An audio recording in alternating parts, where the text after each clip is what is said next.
The streets of Kingston hummed with a different kind of energy, a raw, untamed force. At its heart, Lester Lloyd Coke, known to the world as Jim Brown, a name whispered in fear, revered in hushed tones. The Don of Tivoli Gardens. From the ghetto's dust, he built an empire of cocaine, guns, and blood. Jim Brown, the embodiment of power and violence. The Shower Posse, his ruthless enforcers. Their name, a chilling testament to their methods. To disobey was to be showered in bullets. He was a Robin Hood to some, a ruthless kingpin to others.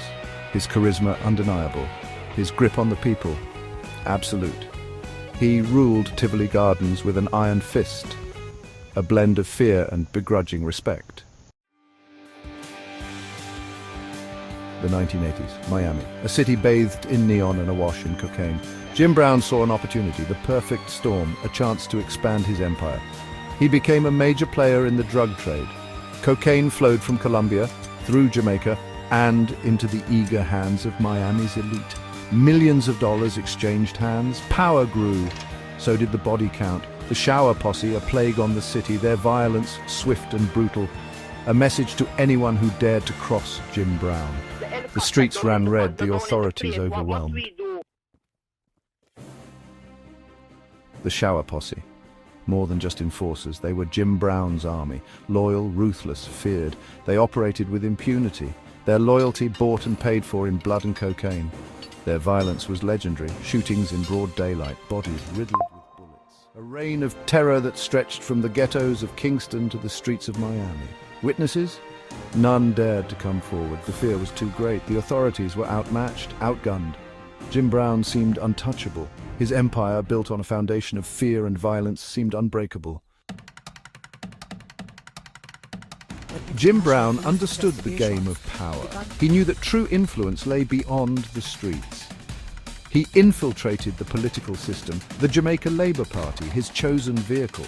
He used his wealth to buy loyalty, to influence elections. Politicians danced to his tune. His power seemed limitless. He was a kingmaker, a force to be reckoned with. His influence spread like wildfire from the slums of Tivoli Gardens to the halls of Parliament. Jim Brown had become a force of nature, unstoppable, so it seemed. The authorities, though outmaneuvered at every turn, never gave up. They were relentless in their pursuit. Jim Brown's luck began to run out. 1985, a Miami drug bust. Jim Brown, caught in the net that charges marijuana trafficking. He fought back, used his wealth and influence to secure his release. A temporary victory. The writing was on the wall. 1987, deportation. Jamaica awaited. But back home, he was a hero, a symbol of defiance against the establishment. His grip on power remained strong. The authorities, however, were far from finished. Section 6, Death Behind Bars, A Fiery End.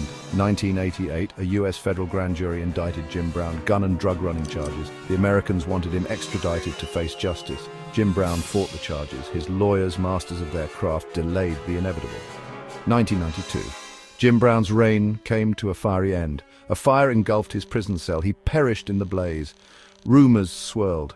Accident, suicide, or a more sinister plot. The truth remains elusive.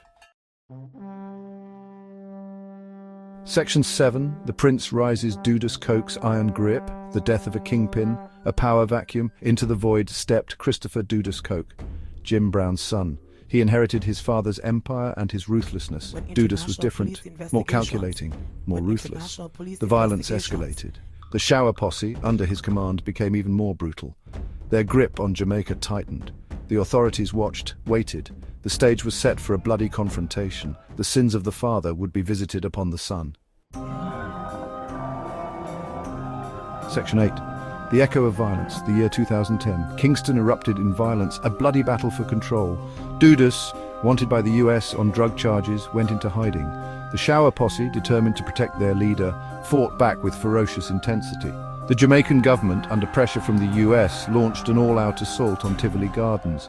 The battle raged for days. The death toll mounted. Innocent civilians caught in the crossfire. Dudas was eventually captured, extradited to the US and sentenced to life in prison. The Shower Posse, weakened but not broken, retreated into the shadows. The cycle of violence continued. Section 9. Jim Brown, Legacy of a Don Jim Brown. A name etched in the history of Jamaica, a symbol of the country's struggle with poverty, violence, and corruption. He was a product of his environment, a creature of chaos. His legacy is complex, a mix of admiration and revulsion. He provided for his community, but at a terrible cost. He exposed the deep-seated corruption within Jamaican society, but he also benefited from it.